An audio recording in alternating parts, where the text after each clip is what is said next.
You know that specific, slightly sweaty palm kind of anxiety you get when you're driving on a highway at night? You're cruising along, everything feels normal, and then suddenly the lane markers just fade away. Oh, I hate that. And then, almost immediately, the speed limit signs disappear too.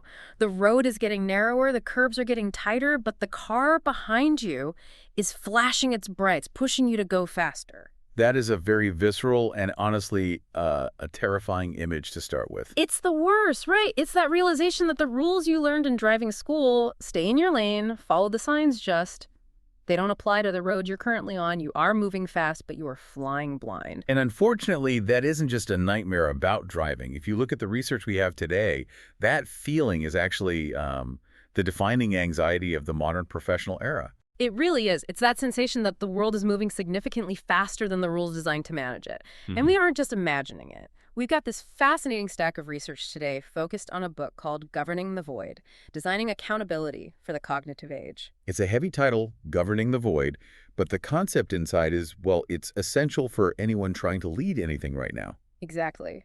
It turns out leaders in finance, insurance, infrastructure, the people who are supposed to be the adults in the room, are feeling this exact same panic. They feel like the old governance models are broken, but the new ones haven't been built yet. And that gap is exactly what we need to talk about. The core concept here is the governance void. And it's not just a philosophical idea. It's an operational reality. It's the operational, legal, and human gap that forms during structural change. That messy middle bit. The messy middle period where the old rules have lost their relevance, but the new systems lack legitimacy. Right. And the source makes this really counterintuitive point right off the bat that I want to dig into. I think most people assume the dangerous part is the disruption itself, like when the new AI tool drops or the market crashes or, the pandemic hits. We fear the explosion. That's the Hollywood version of risk. But this research argues that the disruption isn't the problem. The most dangerous moment in this cognitive age isn't the disruption, it's the transition. It's that specific window of time where you're suspended between two worlds. And that's where the risk concentrates. That is where risk quietly concentrates because essentially no one is watching the store in the way they used to. So our mission for this deep dive is to explore how we make decisions when the map is literally changing under our feet. We're going to look at why, as the text says, precision becomes irrelevance, and hopefully by the end of this, figure out how to design safety without relying on static rules. So where do we start? So let's unpack this. Why exactly are the old rules breaking? To understand that, you have to look at what traditional governance was optimized for. For decades, really since the mid-20th century, if you were running a bank or a government agency, you assumed a stable terrain. Meaning things generally stayed the same year over year. Precisely. The assumption was that risks could be enumerated, you could make a list of bad things that might happen, boundaries could be clearly defined, and most importantly, you could write a rule once and then just enforce it over time. Yeah. The model was analyze, regulate, enforce. Which makes sense if the world moves slowly. You write the rulebook in 1990, and it's probably still mostly good in 1995. Right. It might need an addendum, but the core physics of the business haven't changed. Right, but now we have what the source calls the acceleration problem. Systems are evolving every 6 to 12 months. If you look at AI or algorithmic trading or even social media dynamics, Oh, yeah. the operational reality changes faster than a legislative committee can even schedule a meeting. There's a line in the source that I circled 3 times because it felt so true. Regulation arrives late by design. It's a feature, not a bug, of the old system. Deliberation takes time. But today, by the time you finish writing the compliance framework, the models have shifted. The incentives for the bad actors have adapted. The failure modes, the ways things can break, have migrated to a completely different part of the system. And that leads to that killer phrase, precision becomes irrelevance. That stuck with me. Because usually we think precision is good, we want precise rules. In a static world, precision is great. But in a fluid world, precision is a trap. You can have a perfectly precise rule for a world that ceased to exist 6 months ago. So you're checking boxes on a clipboard while the building is burning down around you, essentially. Exactly. And this is where leaders get stuck. They double down on precision, they write more rules, more specific guidelines, thinking that if they just get granular enough, they'll catch up. But you can't. But you can't catch up to exponential change with linear rulemaking. So if we can't just write more rules, what are we supposed to do? Just let it be the Wild West? Because the knee-jerk reaction for most institutions is to panic and swing to extremes. Well, that brings us to the false binary. This is the trap that almost every institution falls into right now. They think they have a choice between two things. Option A is rigidity, strict control, lock it all down. Which creates blind spots because you're looking at the wrong things, or your employees just find ways to work around the roadblocks you put up. Right. Or option B is adaptive flexibility, which usually just feels like chaos or a total loss of accountability. It feels like you're just winging it. It's the move fast and break things approach, which frankly doesn't fly if you're running a hospital or a power grid. You can't just wing it with people's lives or pensions. Exactly. But the source argues this is a false choice. It's not about choosing between being strict or being fluid. It's about redefining where accountability lives when the system is moving. If you can't rely on static artifacts like a rule book sitting on a shelf, you need what the author calls governance primitives. Governance primitives. I like that. It sounds foundational, like we need to strip it down to the studs. That's a good analogy. If the walls are moving, you need to look at the foundation. The text outlines 4 specific primitives, pillars of accountability, that replace static rules. Okay, let's go through these because this feels like the practical how-to guide. The first one is clear decision authority.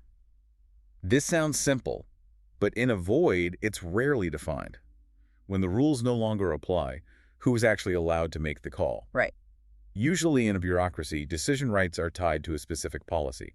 If X happens, the manager of Y decides. But in the void, X isn't happening. Something weird is happening, something that isn't in the manual. Exactly.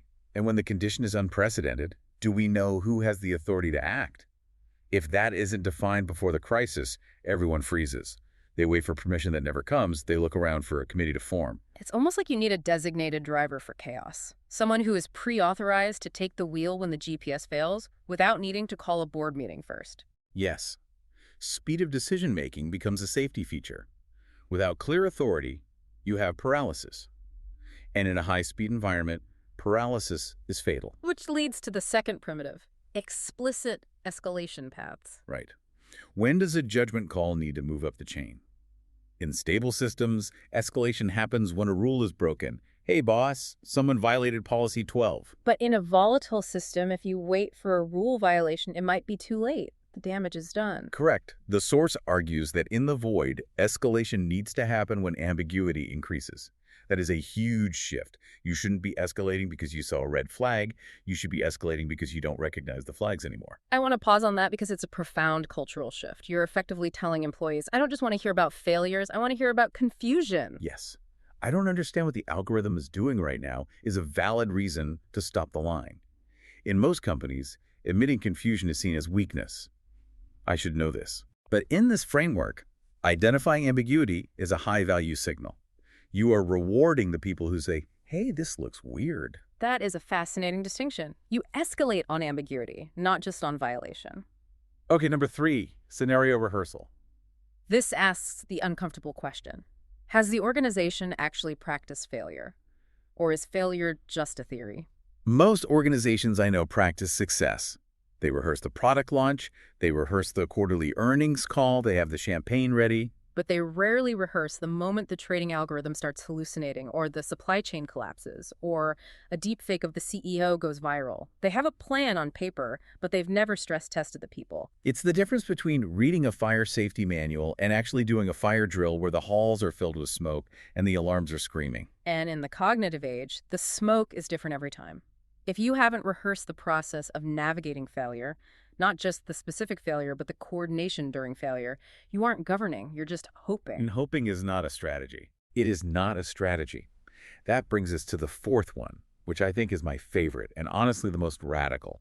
Pause rights. Yes. This is the game changer. Who has the legitimate power to slow the system down when the velocity outruns understanding? Legitimate power is the key phrase there, because usually if you slow things down, you're the bottleneck, you're the problem. In a culture of quarterly results and shipping futures, the person who says wait is the enemy. Exactly. In a culture of speed over everything, the person who says wait is seen as an obstructionist. But in governing the void, the right to pause is a safety feature, not a bug. It's the ability to say, we are moving faster than we can think, so we are stopping until our cognition catches up. But here's the rub. If that right isn't explicitly granted and protected, if you don't reward people for pulling the emergency brake, nobody will use it. They'll just ride the car off the cliff because they were more afraid of missing a deadline than causing a disaster. We saw this in the 2008 financial crisis. We see it in tech launches constantly. The pressure to keep moving overrides the instinct to understand where you are moving. If you don't institutionalize the pause, you institutionalize the crash. I can hear some listeners right now, especially the ones managing budget, the CFOs out there rolling their eyes. They're thinking, this sounds great, guys, really poetic. But redundancy is expensive. Rehearsals take time away from real work. Pausing costs money. We can't afford all this slack in the system. It's the classic efficiency argument. Slack is waste. But the source pulls a really interesting judo move on this objection. The text redefines what we mean by capacity. Go on. Because usually capacity just means, do we have enough money or do we have enough people? The source introduces the concept of absorption capacity, and it argues that this isn't just about financial capital. It involves three other critical areas that usually don't show up on a balance sheet. First, there's cognitive capacity. Which is what? Brain power. IQ points. It's bandwidth. It's the rate at which leaders can make sense of change. If your leadership team is drowning in data, answering emails 18 hours a day, and can't distinguish signal from noise, you have low cognitive capacity. It doesn't matter how high their IQs are. They're just maxed out. They literally cannot absorb the reality of the situation because they are maxed out. That is terrifyingly relatable. The exhausted leader is a governance risk. Precisely. Then there's emotional capacity. How are decisions made under pressure? When the alarm bells go off, does the culture panic? Do people start blame shifting? Or is there a reservoir of calm? That calm is a form of capacity. It prevents unforced errors. And the third? Institutional capacity. This is about trust. Is authority actually trusted when it is exercised? If a leader pulled that pause right we talked about, does the team listen? Or do they work around it? So your commands are just suggestions. If you have low institutional capacity, your commands are just suggestions. So the argument is, if you lack these capacities, cognitive, emotional, institutional, you're fragile. Even if you're profitable, especially if you're profitable. Yes. Organizations fail, not because they run out of cash, but because they lack designed pauses and the permission to act before certainty. The failures compound quietly. It's like termites in the foundation. Everything looks solid until suddenly the floor gives way. Which brings us back to that core danger zone we touched on in the beginning, the transition. The source really hammers this home. The risk isn't when the old system dominates, and it's not when the new system stabilizes. It's the messy middle. It's the void. Think about what happens in that transition. The rules don't map to reality anymore. Right. But the adaptive practices, the new ways of doing things, aren't seen as legitimate yet. So you have this vacuum. There's a quote here that sums it up perfectly. Everyone senses risk, but no one owns it. That is the defining characteristic of the transition. You walk into a meeting and everyone knows something is off. They know the project is moving too fast, or the AI model is behaving strangely, or the financial instrument is too complex to understand. Because there's no rule explicitly covering it. And because they don't have those governance primitives, like the clear authority or the escalation pass for ambiguity, nobody raises their hand. Responsibility diffuses. It's the bystander effect applied to corporate governance. Someone else must be looking at this. Exactly. Decisions get deferred sideways. Let's form a committee. Or they get deferred upward. Let the CEO decide. Meanwhile, the system defaults to what it knows best, speed. Speed over sense-making. And that's where the accidents happen. That's where the scandals are born. Not necessarily because someone was evil, but because everyone was busy looking for a rule that didn't exist anymore. And this leads us to the paradigm shift, the ultimate takeaway from this deep dive.